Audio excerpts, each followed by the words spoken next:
If you're watching this video, you're most likely stuck in a place where you're seeking a feeling more than you are a relationship. And the worst thing about this problem is that sometimes it's so hard to even notice it in our lives. You see so many fellas go out and they're seeking the feeling of somebody loving them back. They're seeking the feeling of being appreciated or being known on a deeper level, that they don't realize that a relationship requires so much trust, so much commitment, and so much energy that they may not be able to give right now, that they may not have within themselves to offer right now. You see, we search for this feeling that we may not even be ready for, because it's so much more than a feeling, fellas, and we have to wake up and realize that. Now, before we get too deep in today's topic, I wanted to ask you how you're doing, man. Let me know in the comment section how your life is going. Truly, just talk to me. I'm gonna reply. Just let me know. I want to hear from you. All right. E2M is growing rapidly. I'm grateful for our growth. Let's keep inviting new family members to join us, man. Join the journey of evolving to manhood. If you're one of those people, I suggest you subscribe. If you don't, that's cool. I make these videos to help people, not for numbers. Now, before we begin, let's do our daily affirmation, and then let's get right into today's topic. Repeat after me. I'm growing, I'm changing, and I'm evolving for God, for my goals, and for my legacy. All right. If you participated, as always, I appreciate you. And let's get right into today's topic. You see, fellas, we have to consider if we are truly and honestly ready for a relationship. And it's a vulnerable conversation to have. It's a touchy thing to think about, let alone talk about or watch a video on. But it's important that we protect our hearts, protect our minds, and more importantly, protect our futures with the decisions we make about relationships. You see, fellas, it's the hard truth, but most of the time you are not ready for a relationship. If God has not put that woman in your life to be your spouse, then she is not the one. And we both know if that woman is meant to be for you. You can tell through her character, through her mannerisms, through her actions, through the way she speaks to you, through the way she talks to you, through the way she speaks about God, if she even does. All these things are so vital, necessary, and important when it comes to dating, fellas. Us being men of God, men of character, men of substance, we cannot go out and date anyone. And a lot of guys do this because they're chasing a feeling. They may convince themselves that they're really truly chasing love. They want to find the one. They want to find that one good, healthy relationship. But where are they searching, fellas? They're searching in the bars. They're searching in the clubs. They're searching out on the street. They're searching in places they have no business searching for.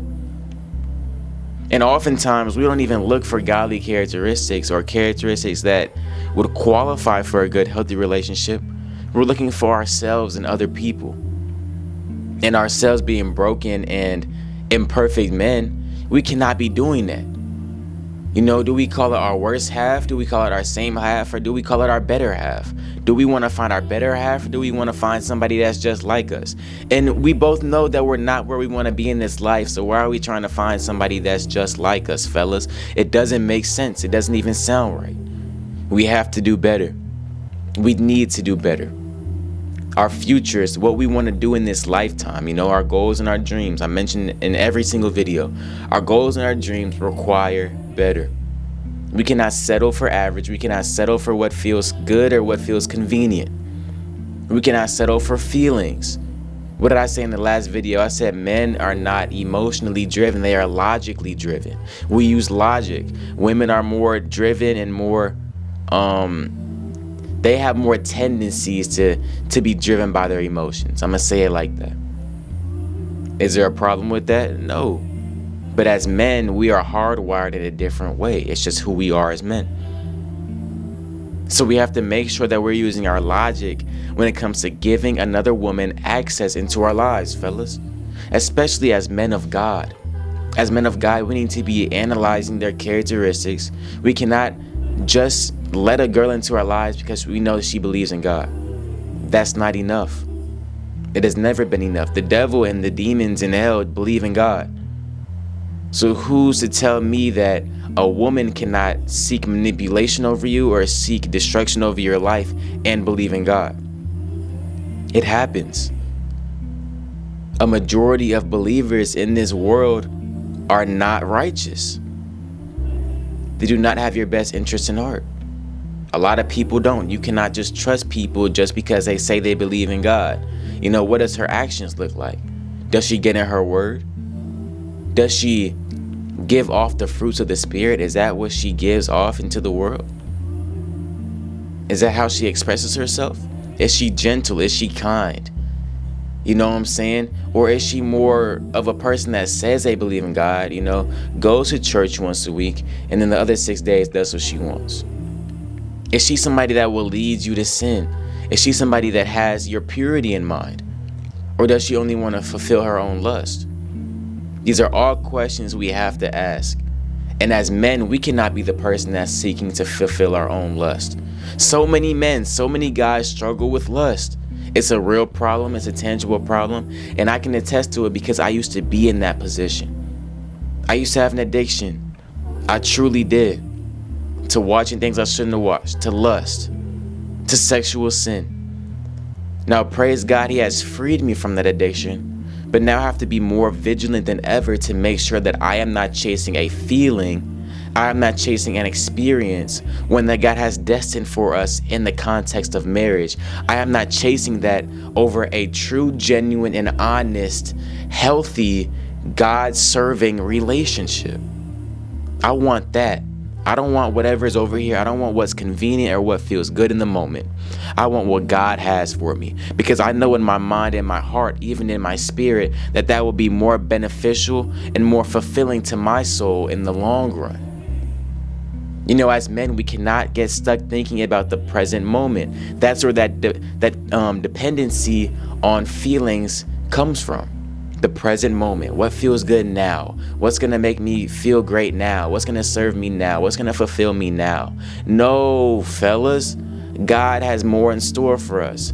But what does that require? It requires the wait. You have to be willing to wait. I'm not saying you have to be comfortable waiting, because waiting often isn't comfortable. I'm not saying you have to be eager to wait, because often waiting isn't fun. But you have to be willing.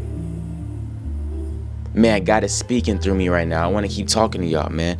You have to be willing to wait.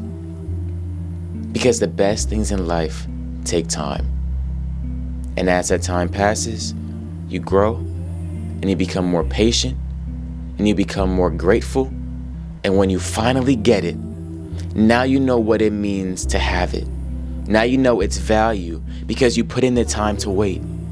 If you were to just get it right away, you wouldn't really understand or comprehend its value. You wouldn't appreciate it in the way God intends you to. Now we might be talking about 100 different things. We might be speaking about relationships.